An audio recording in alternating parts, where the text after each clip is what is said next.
Hi, everybody.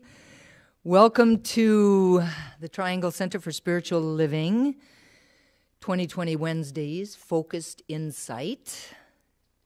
Tonight we're continuing in the conversation around Wild Mercy by Mirbai Starr, and the awesome Ruth Pulley is in the house tonight.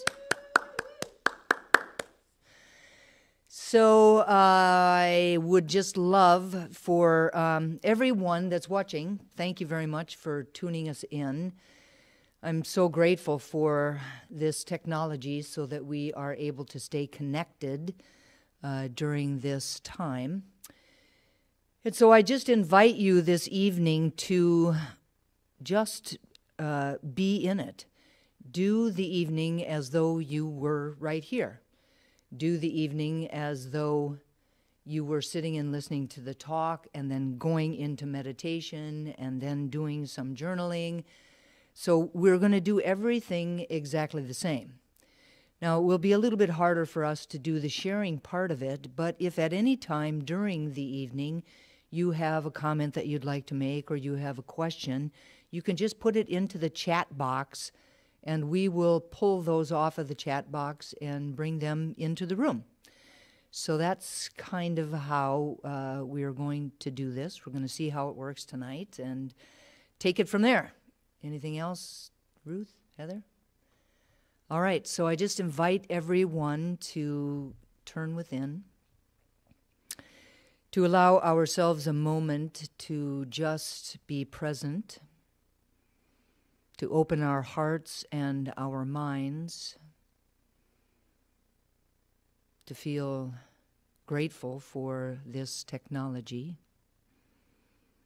and to recognize the power and presence of God that is within us and within the technology and within the evening, to recognize its wisdom, its clarity, its divine right action,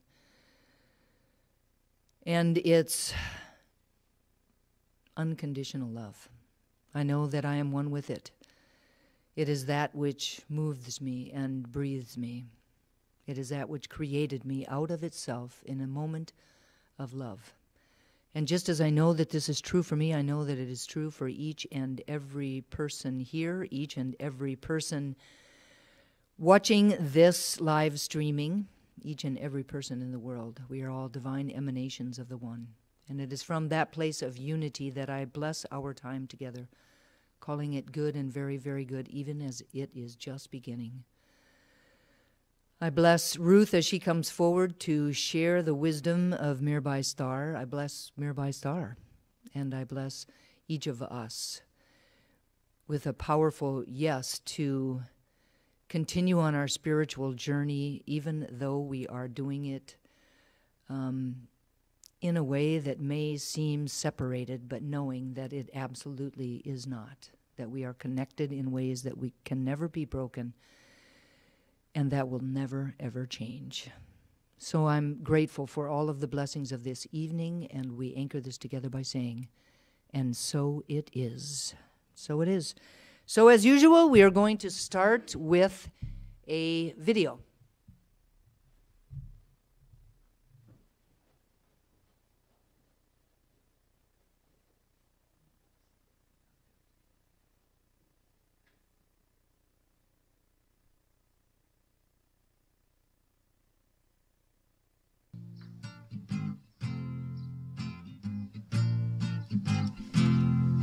The word community sounds odd and a bit dispiriting. Some pretty negative images tend to come to mind.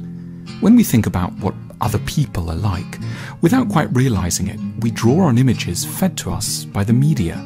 And that's why we tend to think that most people are pretty violent, driven by success and fame, and not necessarily very pleasant. It breeds an urge to stay at home and make private life the center of things.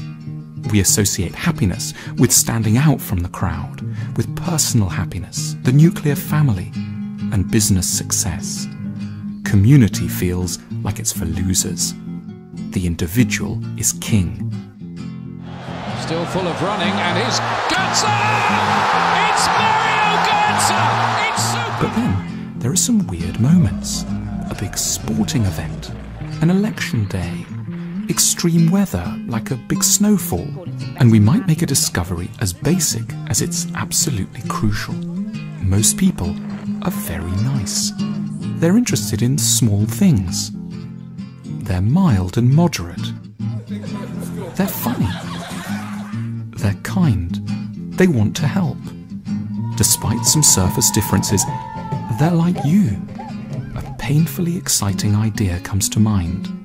If we could more regularly generate communal moments, meet people, hang out in groups, we wouldn't have to imagine that the whole world was so competitive and so dangerous.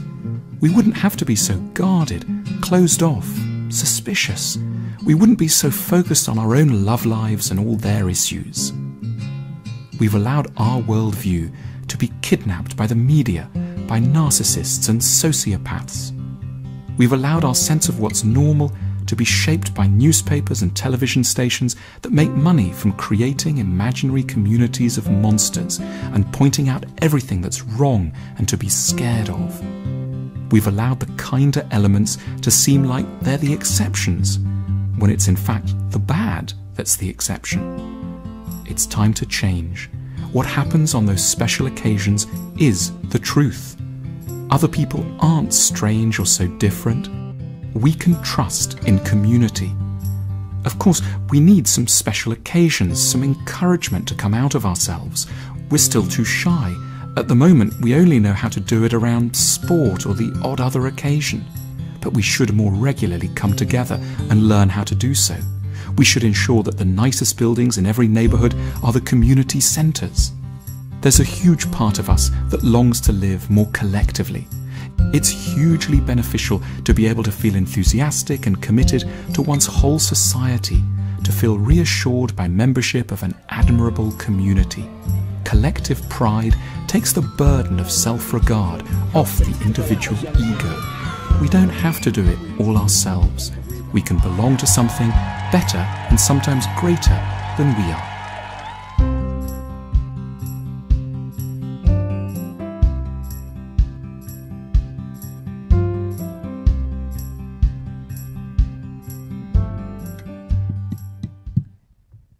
Good evening. I feel like I've been practicing this my whole life, speaking in front of an empty room. I spent most of my childhood preaching either to an empty room or stuffed animals, so this is quite comfortable for me. So grateful for this technology and for our ability to connect in this way, because I think connection, which we're going to talk about tonight, community and connection, I think we need now more than any time. So as Dusty said, we've been talking about Mirabai Starr's amazing book, Wild Mercy. And so tonight I'd like to focus on her discussion, her talk about community and the web of interbeing. You know, there's so many aspects of this book that are absolutely amazing, but I found the portion on community and her understanding of connection to be especially important. In this time of uncertainty, some of us may be feeling a sense of fear or isolation or loneliness, but I felt this is a good reminder of our connection, amazing reminder despite appearances or circumstances. I believe focusing our attention on this connection, we can come back to the truth of our being, of who and what we are at our very core, and the responsibility that we have to others and also to ourselves. So in what often may seem like a world in chaos, we often shy away sometimes from others in an effort to retreat from the madness or chaos or our own fears of seeing or being seen. And even an extrovert like myself sometimes gets really tired of peopling. And sometimes I feel the need to kind of hunker down, and we can often feel like we're kind of someone from a distant planet trying to fit in, and we don't feel like we belong, but yet we crave this connection, we crave this community, to belong to humanity, to belong to Mother Earth, and that home and life force that animates us and offers a glimpse of our own shared humanity. It often can seem a whole lot simpler going solo, and that is why in college and in grad school, I absolutely hated group projects. I wanted control. I didn't want to give in. I didn't oftentimes listen to the opinions of others. And the prospect of having to work with other people sometimes was annoying. Sometimes this was my own lack of confidence in my ability, and I'm like, I'll just do it myself. That sounds really bad, but it is true, because community can be exhausting and sometimes challenging, because in order for community to work, we must, in essence, give some of our power away. We must lean in, we must compromise, and we must admit that we need the help of others, the help and support that only a community of people can provide. This thing called life that we are participating in is 100% group project. It absolutely cannot be done any other way. Mirabai in her book states, in community, we are conditioned to feel like we are giving away our power when we share it with others. So what? Give it away. She says the time of singular sage bestowing his or her unique wisdom is over. Also gone are the days of suffering and struggling and solitude. The call of this feminine energy, and this is the energy we've been talking about all month, and the focus not only of our Sunday talks, but also our Wednesday talks in this book, is the call of this feminine energy is that unique experience that can be the most challenging of undertakings, but is imperative to our survival and our growth mentally, emotionally, and spiritually. And this undertaking is community. This is why we gather here. This is why we felt it such an amazing honor and responsibility to connect in this way when we can't be in person, because community is such an integral part of every aspect of our lives. Now, as it turns out, this world is full of a lot of special and unique beings. You just have to take a trip to the grocery store on a Sunday morning, and you know that to be true. Everyone is dealing with their own anxieties, their own worries, their own joys, their own triumphs, and these occasional reprieves of connection with folks. It's during these times that I've noticed, when I have been in solitude and then have been able to connect with a friend, that I can feel it in my body. My body lets out a sigh. I can take in this breath of collective energy, and it just permeates my heart and my mind and my soul, this connection with others. The laughter between friends, and maybe just a simple smile from a stranger. This is the way of the feminine. This is that feminine energy, this connection. It is the feminine energy that recognizes the strength of others, that holds them up, and empowers them to teach others, so that collectively we are all enhanced. We are only as powerful as our community. And it's in times such as the one that we're facing now that this call of the feminine bubbles up within us and yearns to be expressed. This impulse to grasp the hand of another, whether physically or, in this instant, metaphorically, and to walk peacefully, yet deliberately into that divine mystery. For it is that place where we find that divine mystery, that we find strength, we find guidance. It is there we find the love and peace that we're all searching for, not only in our lives, but especially during this time. So the way of the feminine is connection. And the way of the mystic leads one from this illusionary state that we're all alone and isolated into the awareness of the unity and interdependence of us all. Sir Richard Rohr defines mysticism, or the power of the mystic, as an experiential knowledge of spiritual things, as opposed to book knowledge or secondhand knowledge, or yes, even church knowledge. And so this experiential knowledge are found in the experiences of our everyday lives. These experiences are found in the quiet places, and also those places of deep connection and care for others. So we take this understanding, our experiences, our yearning for connection, and this becomes a beautiful woven fabric of our existence. And whenever we tend or care for a single strand in this fabric, be it for ourselves or others, then we are uniquely participating in the care of the whole, all of us. Mirabai writes, women build community. not as a mason fabricates a fireplace or a developer plans a shopping mall to maximize consumerism. We create community the way we create a family or a symphony or a good meal. We empower others, we ask questions, we listen, and then we respond. This is the essence of the feminine energy. And the call is to embody this essence, regardless of gender, when we truly recognize the truth of our inner being, our connection, then the natural result is community. Without effort, without struggle, it is the calm progression of our focus, the collective sum of our realization that we are born for community. It is hardwired in our DNA, and it is the call of our soul. I have the opportunity to work with a population of individuals in assisted living facilities providing mental health psychotherapy services. And I have witnessed amazing examples of community, amazing examples of a bunch of strangers living together in very close quarters, and just the amazing spirit that exists. And one such time, I worked at this facility, and as part of interaction, oftentimes I would walk outside with some of the residents. And there was a particular resident who was walking along with us and started having difficulty, started struggling as she was walking.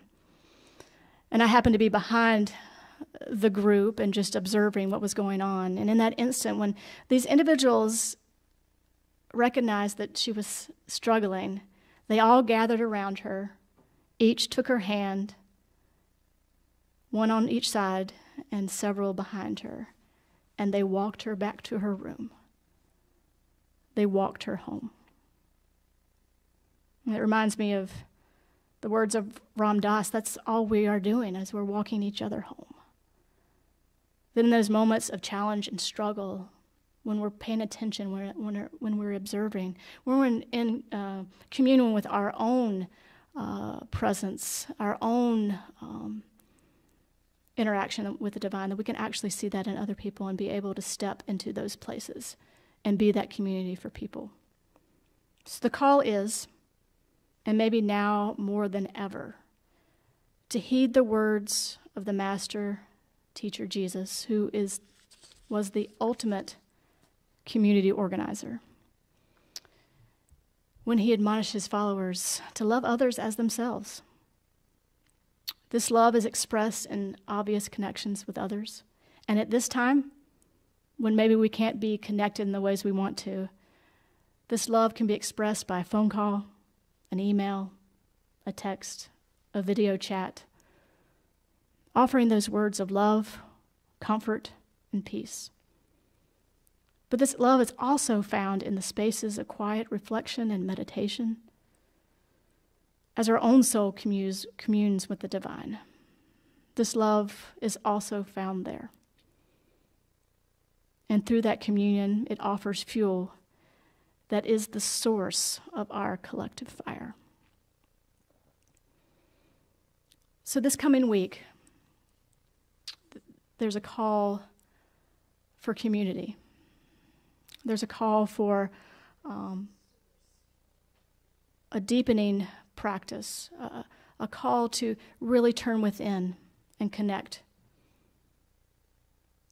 So mystical Jewish wisdom teaches us that we are born with a particular task, that we are meant to do and meant to contribute to this healing, to healing the world.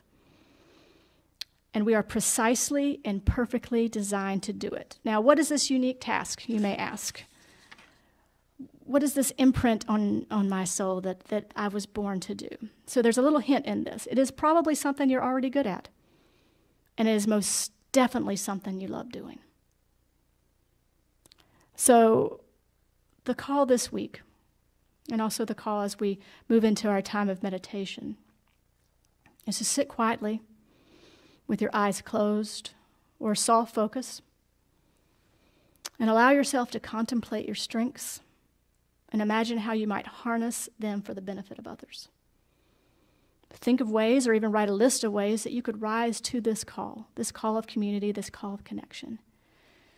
Even if they don't look like dramatic contributions, or if they take a different form than you might have imagined, be creative, be adventurous, and make a plan of action to implement even just one of those ideas this week. Because now more than ever, the call is to exercise that divine energy within us, that divine feminine energy that calls us for connection and community, that feminine energy that exists within all of us, regardless of our gender. There are times like these where we feel that surge, that need to connect, that need not only to connect to our source, but to connect to others. Because in the essence, we are all connected. And this gives us an opportunity to really focus on those ways. So as we move into our time of meditation,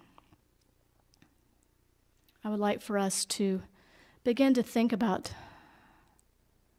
those things, those gifts that are within us, those tasks that we were born to do, those things that we enjoy, those things that bring power and joy and love to our soul. And to sink into that space. And to begin to contemplate how we can use those gifts and strengths for the betterment not only of our own spiritual path, but for the betterment of our community and our world.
Just take this opportunity to bring your attention back into wherever you may be.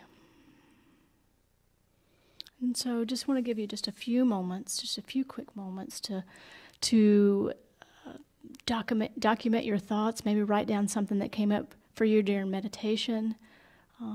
Oftentimes it's helpful to write things down so you don't forget them and you can focus on them throughout the week. So we'll just give you a few minutes to write some of those things down that may have come up during the meditation.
See how this works. Normally, if we had people in the room, this would be our time for sharing for whatever may have come up during the meditation or what may have come up under this understanding of connection and community. So we're going to, if you have a question or a comment or anything that you would like to share, you can put it in the chat on Facebook Live, and they're going to relay the questions or the comments. That way we can all have a voice around this.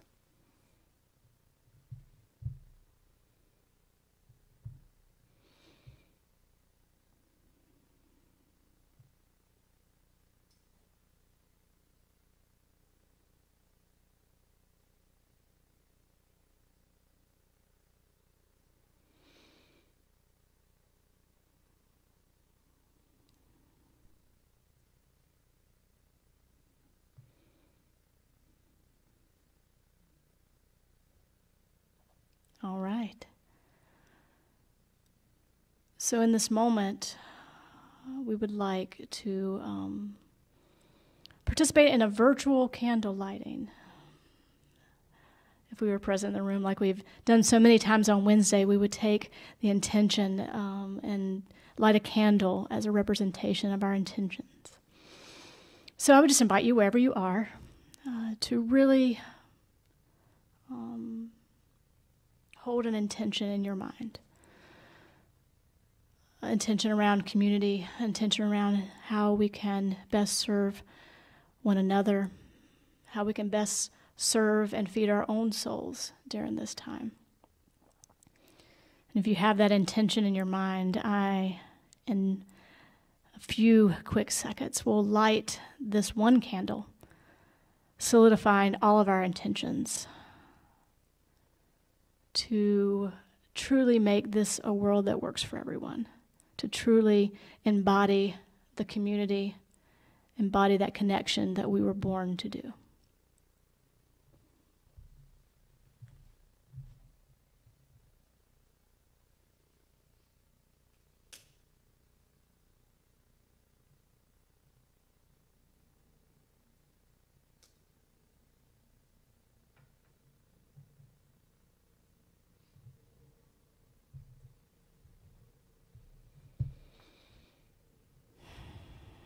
So taking a time to solidify these intentions and to turn within, we recognize that there is one power and one presence that is everywhere. And then in times where things are chaotic, in times where it's hard to put one foot in front of the other, in times where sometimes it's hard to breathe, we know that there is one power and presence. We know that there is one unifying force that animates all that is in everything. It's in every person, in every being, in every circumstance, in every situation. And what's really amazing and really comforting to know is that we are connected to this power and presence. It is not something that exists far off that we have to work for or strive for or hope we get. But instead, this power, this presence, the very life that animates and beats all of our hearts, has its home in us, lives through us, speaks through us, serves through us, dances and sings through us. And so what I know from this space of connection, from this space of communion with all that is, what I know in this moment is that we were born for community. What I know in this moment is that divine feminine energy that we've been speaking of is pulsating in our bodies, welling up for such a time as this.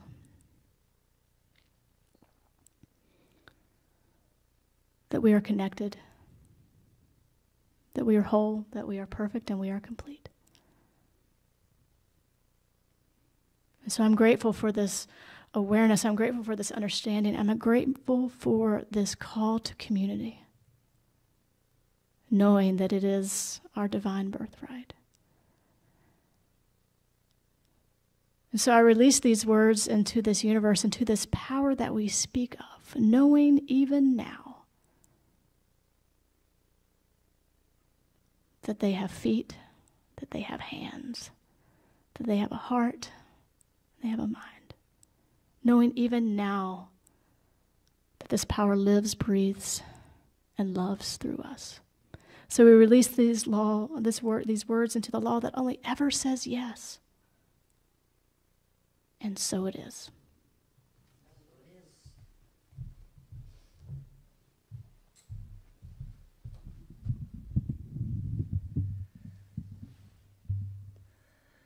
Hey everyone. So we had quite a few people online. That's awesome, totally wonderful. Kind of trying to work out some kinks. So if you have any suggestions, just go ahead and chat, write those into the chat room, and we will take them into account as we get better and better and better at doing this. So it's now time for our conscious giving, and if we were in the room, we would be passing the baskets. On the screen should now be the text to tithe number, and if you should desire, you could just use that number to text your tithe in this evening. Just knowing that no matter if we're in the room or where we are in the world, that tithing continues to be a spiritual practice that deepens the consciousness of sufficiency in the world, allows for more abundance to flow into our lives, because as we give, then we are open to receive, that giving and receiving are one and the same. And so I'm just really grateful for this community, for their continued support of us financially, and we will be able to continue to support you spiritually. So thank you very much for these gifts. And just a couple of announcements that I wanted to give before the end of the evening, and that would be that we will be streaming again next Wednesday and until further notice. And we will also now be streaming on Sundays. So the meditation will begin at 10:15, and it will run for 20 minutes, 20-minute meditation, and then there will be a 10-minute break. Well, we would say that would be a 10-minute bio break. And then the actual service will begin at 10:45, just like always. So we would love for you to join us for that. The SUM conversation, the Social Uplift Ministry conversation that was going to occur on the last Saturday of the month, is postponed. The combined Course in Miracles and Breath workshop is canceled for this month. They'll do it again, I'm sure, sometime in the next few months. The lunch bunch for the first Sunday in April has been canceled. And our town hall meeting that we will be having on the last Sunday of the month will be done through a Zoom forum. So everybody can just get Zoom onto your desktop or onto your laptops or even onto your phone, get the app for Zoom, and then we will send out the link as it gets closer to that day. And then all you have to do is just click on that link, and it will take you into the meeting. And then you can participate because you're able to like even raise your hand and to put some chat comments and stuff into that. So that's the way that we're going to do the town hall meeting. And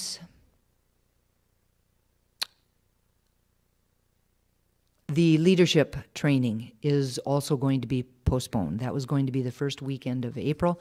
We are going to postpone that until a later date. So we'll give you some more information about that as we know it. And one other last little thing that we're checking into is I do know, since I'm one of those people, that there are people that are not on Facebook. So if you talk to anybody that's not on Facebook and they're wondering how they can see this live or see Sundays live, we're working to find out whether that is possible. Otherwise, you can go to our website, and both the Wednesday and the Sundays will be uploaded to the Wednesdays. And so you can, or to the website.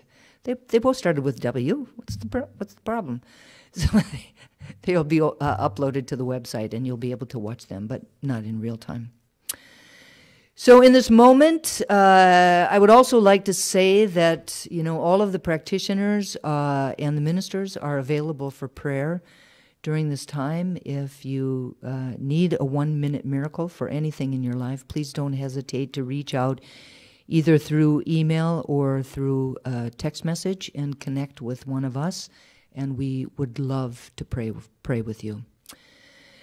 In this moment, I just invite us to turn within, just for a moment of gratitude. Gratitude, again, for this great technology that allows us to be together this evening.